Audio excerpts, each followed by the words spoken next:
Good morning all. Today I am going to deal with the topic pre-active phase in the phases of teaching. Okay. ഞാനിന്ന് പഠിപ്പിക്കാൻ പോകുന്ന topic pre active ഫേസിനെ കുറിച്ചാണ്. അതിനു മുന്നായിട്ട് what do you mean by teaching? Teaching എന്ന് പറഞ്ഞാൽ എന്താണ്? അതൊരു കോംപ്ലക്സ് പ്രോസസ്സാണ്. അപ്പോൾ ഇങ്ങനെയുള്ളൊരു കോംപ്ലക്സ് പ്രോസസ്സ് നമ്മൾ പ്രോപ്പറായിട്ട് കൊണ്ടുപോകണം എന്നുണ്ടെങ്കിൽ നമുക്ക് അതിനൊരു സിസ്റ്റമാറ്റിക് ആയിട്ടുള്ള പ്ലാനിങ്ങിൻ്റെ ആവശ്യമുണ്ട്, അല്ലേ? സിസ്റ്റമാറ്റിക്കലി പ്ലാൻ ചെയ്താലാണ് നമുക്ക് കറക്റ്റായിട്ട് അത് ക്ലാസ്സിൽ ചെന്ന് എക്സിക്യൂട്ട് ചെയ്യാനായിട്ട് പറ്റുകയുള്ളൂ.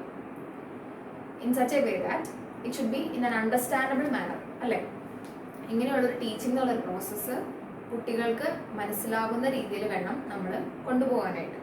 എന്നാലാണ് ഒരു ടോപ്പിക്ക് കൃത്യമായിട്ട് അവരിലേക്ക് എത്തുകയുള്ളൂ.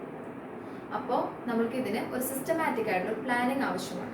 അങ്ങനെ നമ്മൾ നമ്മുടെ ടീച്ചിങ് എന്നുള്ളൊരു മിഷൻ സക്സസ്ഫുൾ ആയിട്ട് നമുക്ക് അക്കംപ്ലിഷ് ചെയ്യാനായിട്ട് സാധിക്കും. So the different steps constituting the process of teaching are known as phases or operations or stages in teaching. And teaching എന്ന് പറഞ്ഞാൽ ഒരു സെറ്റ് ഓഫ് ഇൻസ്ട്രക്ഷൻസ് ആണ്, അല്ലേ? അപ്പോൾ ഈ ഒരു ഇൻസ്ട്രക്ഷനെ 3 ആയിട്ട് നമ്മൾ ഡിവൈഡ് ചെയ്തിട്ടുണ്ട്, 3 ഡിവൈഡ് ചെയ്തിട്ടുണ്ട്. അതിൽ ആദ്യത്തെയാണ് പ്രീ ആക്റ്റീവ് ഫേസ്, അല്ലെങ്കിൽ ഒരു പ്ലാനിങ് സ്റ്റേജ് എന്ന് പറയും. രണ്ടാമത്തെയാണ് എക്സിക്യൂഷൻ സ്റ്റേജ്, അല്ലെങ്കിൽ അതിനെ ഇൻട്രാക്റ്റീവ് ഫേസ് എന്ന് പറയും. മൂന്നാമത്തെയാണ് പോസ്റ്റ് ആക്റ്റീവ് ഫേസ്, അല്ലെങ്കിൽ ഇവാലുവേഷൻ അല്ലെങ്കിൽ ഫീഡ്ബാക്ക് സ്റ്റേജ്. അത് കേൾക്കുമ്പോൾ തന്നെ നമുക്കറിയാം, ആദ്യത്തെ സ്റ്റേജ് പ്ലാനിങ് സ്റ്റേജ് ആണ്. രണ്ടാമത്തെ ഇൻട്രാക്ഷൻ, ടീച്ചറും കുട്ടിയും തമ്മിലുള്ള ഇൻട്രാക്ഷൻ നടക്കുന്ന ഫേസ് ആണ്. മൂന്നാമത്തെയാണ് അതിൻ്റെ ഈ ഫീഡ്ബാക്ക്, അവരിൽ നിന്നുള്ള ഫീഡ്ബാക്ക് കിട്ടുന്ന സ്റ്റേജാണ് third one. Jackson divide the teaching into 3 stages: pre-active phase, interactive phase and post-active phase.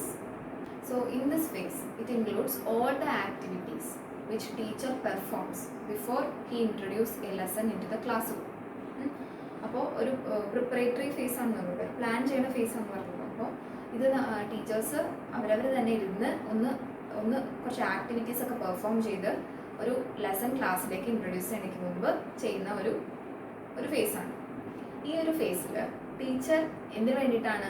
Class അത്രയും ഈസിയും ഇഫക്റ്റീവും ആക്കാൻ വേണ്ടിയിട്ടാണ് ഈ ആക്ടിവിറ്റീസ് ഒക്കെ ടീച്ചേഴ്സ് പെർഫോം ചെയ്യുന്നത്.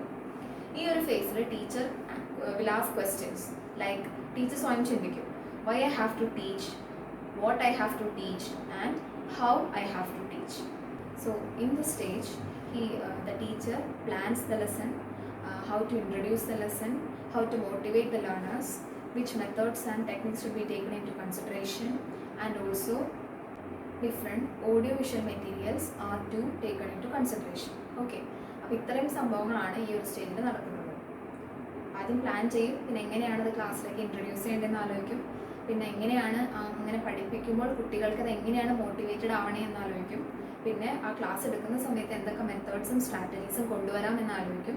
അതുകൂടാതെ എന്തൊക്കെ ഓഡിയോ വിഷ്വൽ മെറ്റീരിയൽസിൻ്റെ ഹെൽപ്പും അതിൽ കൊണ്ടുവരാമെന്ന് ആലോചിക്കും. Okay, so this whole process, ഈ ഒരു മൊത്തം എന്തിനു വേണ്ടിയിട്ടാണ് ഇങ്ങനെ മൊത്തമായിട്ട് ഇങ്ങനെ ചിന്തിക്കുന്നത്? Only to make his class easy and understandable.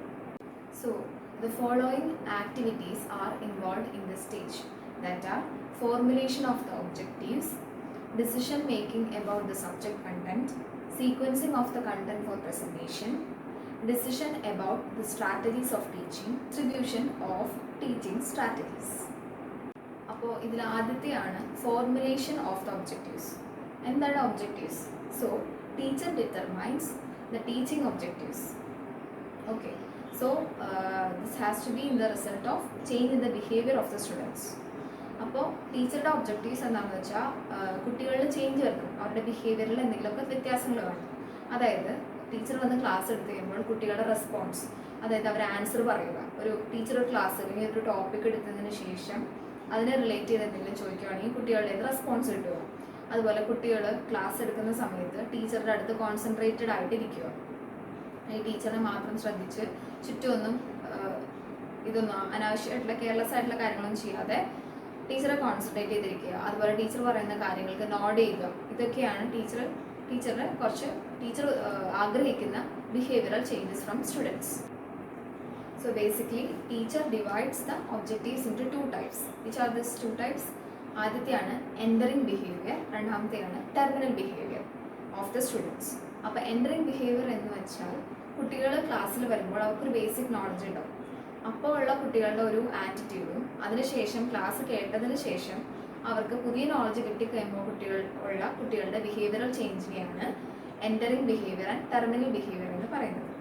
Okay, enter ചെയ്യുന്ന സമയത്തുള്ള അവരുടെ ബിഹേവിയർ കുറച്ച് ബേസിക് ആയിട്ടുള്ള നോളജ് അവർക്ക് കൊടുക്കും, അത് വെച്ചിട്ടുള്ള അവരുടെ ബിഹേവിയറും അതിനുശേഷം ക്ലാസ് കേട്ടതിന് ശേഷം അവർക്ക് വരുന്ന എക്സ്ട്രാ നോളജ് കൂടെ വന്നു കഴിയുമ്പോൾ വരുന്ന ഒരു ചേഞ്ച് ഇൻ ബിഹേവിയറാണ് ടെർമിനൽ ബിഹേവിയർ.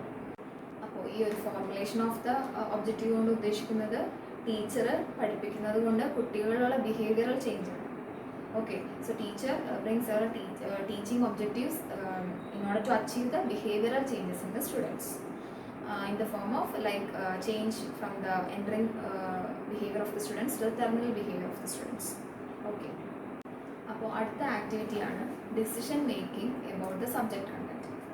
അപ്പോൾ ഈ ഒരു ആക്ടിവിറ്റിയിൽ ടീച്ചർ ഡിസിഷൻസ് എടുക്കും. എന്തിനെക്കുറിച്ച്? കണ്ടന്റിനെ കുറിച്ച്. ടീച്ചർ എടുക്കാൻ പോകുന്ന കണ്ടന്റിനെ കുറിച്ച് ടീച്ചർ ഡിസിഷൻസ് എടുക്കും. ഈ ഡിസിഷൻസ് എടുക്കുന്ന സമയത്ത് teacher will keep several points in mind. Okay, by following this points only he will set up the content. Which all are those points? Need of the curriculum. ഈ ഒരു content കൊണ്ട് എന്താണ് കുട്ടികൾക്ക് കിട്ടുന്ന ഒരു ബെനിഫിറ്റ്, അതെന്താണെന്നുള്ളത് ടീച്ചർ ആദ്യം തന്നെ ഒന്ന് കൺസിഡർ ചെയ്യും. പിന്നെ entering behaviour of the students, അതുപോലെ തന്നെ terminal behaviour of the students നമ്മൾ നേരത്തെ ഡിസ്കസ് ചെയ്തതാണ്. അതുപോലെ തന്നെ അവർക്ക് ഇതുകൊണ്ട് എന്തൊക്കെ ഗുണങ്ങളാണ് കിട്ടാൻ പോകുന്നത്, ഈ ഒരു കണ്ടന്റ് പഠിപ്പിക്കുന്നത് കൊണ്ട് അവർക്ക് എന്തൊക്കെ ഗുണങ്ങളാണ് അവരുടെ പിന്നീട് ഫ്യൂച്ചറിലേക്കായാലും അല്ലെങ്കിൽ പ്രസന്റ് ആയാലും എന്തൊക്കെ ഇതാണ് അവർക്ക് സാറ്റിസ്ഫൈ ചെയ്യാൻ പറ്റുന്നത്. പിന്നെ ലെവൽ ഓഫ് മോട്ടിവേഷൻ, ഈ ഒരു കണ്ടന്റ് പഠിക്കുന്നത് കൊണ്ട് അവർക്ക് എന്ത് മോട്ടിവേഷനാണ് കിട്ടാൻ പോകുന്നത്. അതുപോലെ തന്നെ ഡിഫറെൻറ്റ് മെത്തേഡ്സ് ആൻഡ് സ്ട്രാറ്റജീസ്, ഈ ഒരു കണ്ടന്റ് കുട്ടികളിലേക്ക് എത്തിക്കണമെന്നുണ്ടെങ്കിൽ അവിടെ ഏതൊക്കെ മെത്തേഡും സ്ട്രാറ്റജീസും ടീച്ചറിന് യൂസ് ചെയ്യാമെന്നും ടീച്ചർ ചിന്തിക്കും.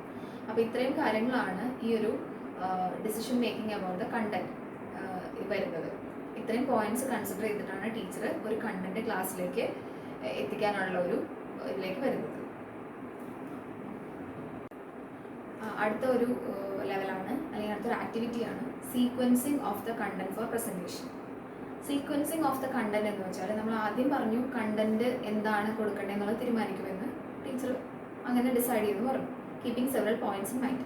അടുത്തതായിട്ട് ടീച്ചർ എന്ത് ചെയ്യും, ഈ എടുത്ത് വെച്ച കണ്ടന്റിനെ മൈൻഡിൽ വെച്ച് ലോജിക്കലി ആൻഡ് സൈക്കോളജിക്കലി ഒരു സീക്വൻസ് ആക്കും. അതായത് ഇപ്പം നമ്മൾ ക്ലാസ്സിൽ വന്നിട്ട് ഡയറക്റ്റ് ഒരു ഹയർ ഓർഡർ ഇക്വേഷൻ പറഞ്ഞു കഴിഞ്ഞാൽ നമുക്ക് പെട്ടെന്ന് മനസ്സിലാവില്ല. മാത്സ് പഠിപ്പിക്കാനാണ് പോകുന്നത്, ആദ്യം ബേസിൽ നിന്ന് തുടങ്ങിയിട്ടാണ് ഹൈയിലേക്ക് പോകുള്ളൂ. പെട്ടെന്ന് വന്നിട്ട് വലിയൊരു ഇക്വേഷൻ പറഞ്ഞു കഴിഞ്ഞാൽ ആർക്കും അതിനെക്കുറിച്ച് ഐഡിയ ഒന്നും കിട്ടില്ല.